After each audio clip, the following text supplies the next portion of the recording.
Praise lord. దేవుని నామానికి వందనాలు. మీ అందరికీ వందనాలండి.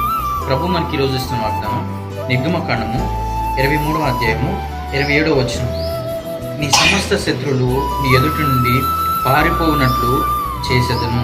Praise Lord. ఈరోజు దేవాతి దేవుడు మనల్ని ధైర్యపరుస్తున్న మాట ఏంటంటే, సమస్త శత్రువులు మనకి ఎవరైతే శత్రువులుగా ఉన్నారో, ఏ శత్రువైనా కానీ, శారీరక శత్రువైనా, ఆత్మీయ శత్రువైనా, లేదంటే లోకపరమైన శత్రువైనా, ఆర్థిక సమస్య అనే శత్రువైనా, లేదంటే ఇబ్బందులు కొలిమనే శత్రువైనా, లేదంటే అనారోగ్య సమస్య అనే శత్రువైనా, మన సమస్త శత్రువుల్ని దేవుడు మనకు దూరంగా చేస్తాడంట.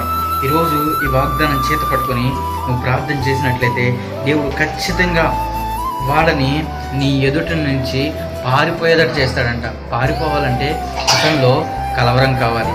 అతనిలో ఏదైతే నీ మీదకి శత్రుత్వాన్ని తీసుకుని వస్తున్నాడో ఆ శత్రుత్వం నుంచి జయించగలడు, నీకన్నా బలాఢ్యుడు అని నీ శత్రువుకు తెలియాలని దేవుడు చేస్తాడు. కాబట్టి అతనిలో కలవరాన్ని నింపి నీలో సంతోషాన్ని నింపుతాడు.